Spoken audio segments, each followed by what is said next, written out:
വേദിയിലെ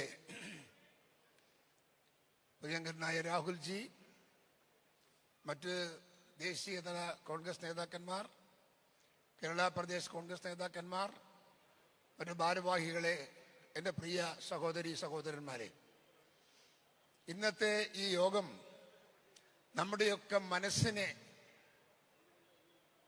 കരുത്ത് പകരുന്ന ഒരു യോഗമായി ഞാനിതിനെ നോക്കിക്കാണുകയാണ്.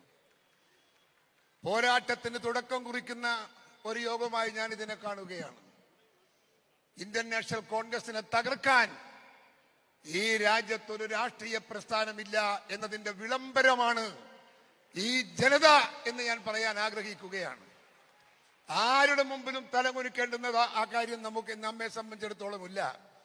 ഇന്ത്യ രാജ്യത്തെ ഇന്ത്യ രാജ്യമാക്കി മാറ്റിയ ഇന്ത്യൻ നാഷണൽ കോൺഗ്രസിന് ഈ നാടിനെ വളർത്താനും ഉയർത്താനും പടർത്താനും പന്തലിപ്പിക്കാനും അതിനുള്ള കരുത്ത് ഇന്ത്യൻ നാഷണൽ കോൺഗ്രസിൽ ഇന്നുമുണ്ട് എന്നതിന്റെ തെളിവാണ് ഈ ജനത ഇവിടെ വന്നിരിക്കുന്നതും പ്രിയങ്കരനായ ശ്രീ രാഹുൽജി ഈ ഉത്തരവാദിത്വം ഏറ്റെടുത്തിരിക്കുന്നതും.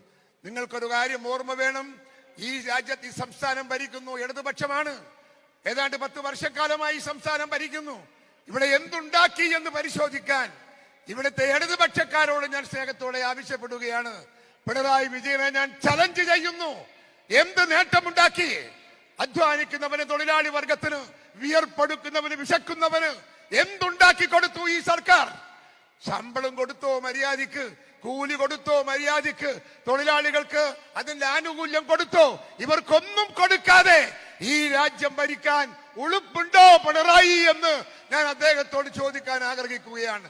എന്റെ നാട്ടുകാരനാണ്, ഞാൻ ലജ്ജിക്കുന്നു. ആ നാട്ടിൽ, ആ മുഖ്യമന്ത്രിയുടെ നാട്ടിൽ ജീവിക്കേണ്ടി വന്നതിന് ഞാൻ ലജ്ജിക്കുന്നു എന്ന് പറയാതിരിക്കാൻ എനിക്ക് നിർവാഹമില്ല. ഒരു കാര്യം കൂടെ ഞാൻ ഓർമ്മിപ്പിക്കട്ടെ, ഈ നാട് ഇന്നിപ്പോ എവിടെയാ ഉള്ളത്?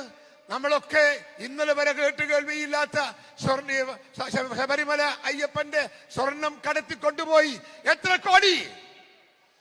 എത്ര കോടിയുടെ സ്വർണം? ഒരു തെളിവ് കിട്ടിയോ? ഒരു രേഖ കിട്ടിയോ? ഒരു നേരിയ തെളിവ് കിട്ടിയോ? എന്തുകൊണ്ട് കിട്ടിയില്ല? എന്തുകൊണ്ട് പോലീസ് അന്വേഷിക്കുന്നില്ല? എന്തുകൊണ്ട് തെളിവുകൾ ഉണ്ടാക്കുന്നില്ല? കോടാനുകോടി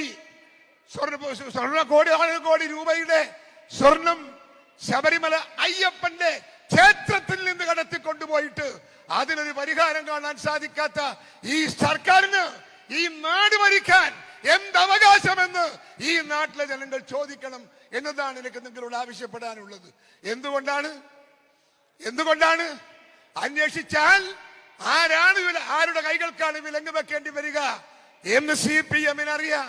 ആദ്യം പിടിച്ച 2 പേർ ജയിലിൽ കിടക്കുന്നവർ, അവർ CPM-ന്റെ മുഖ്യമന്ത്രിയുടെ അടുത്ത 2 സന്നദ്ധ സഹചാരിയാണ്.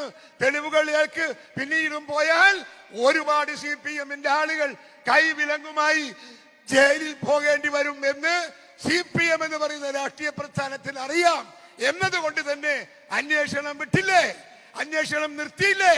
അന്വേഷണം പോരാത്തതിന്റെ പേരിൽ ഈ നാട്, ഈ ജനങ്ങൾ ആകെ അക്ഷമരായി നിന്നില്ലേ? സ്വർണം കിട്ടാത്ത ശബരിമലയിലെ അയ്യപ്പന്റെ സ്വർണം അതിന് കിട്ടാത്ത ഈ നാട്, അതിന് വാങ്ങിക്കൊടുക്കാൻ സാധിക്കാത്ത കഴിവില്ലാത്തൊരു സർക്കാർ. ഈ സർക്കാർ എന്തിന് ഈ നാട് ഭരിക്കണമെന്ന് നിങ്ങൾ എല്ലാവരും ആലോചിക്കണം. ഓരോ സഖാക്കളോടും ചോദിക്കുന്നു, വിയർപ്പൊഴുക്കുന്ന, ഭാരം ചുമക്കുന്ന തൊഴിലാളി വർഗത്തോട് ഞാൻ ചോദിക്കുന്നു, ആരാണ് ഇതിന്റെ പിറകിൽ?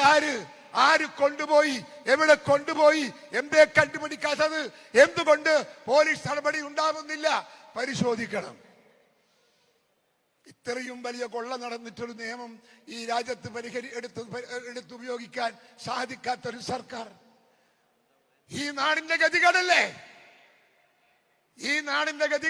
പരിശോധിക്കണം. അതുകൊണ്ട് എന്റെ പ്രിയമുള്ളവരെ, എന്റെ അടുത്തൂട്ടെ എന്റെ പ്രിയപ്പെട്ട സുഹൃത്ത് പോകുമ്പോ എന്നെ ഓർമ്മിപ്പിച്ചു സമയം.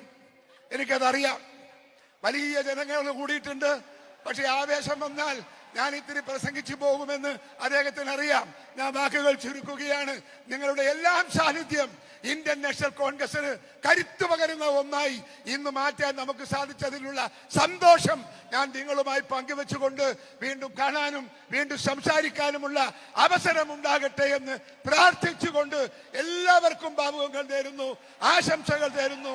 നമസ്കാരം ചെയ്യും.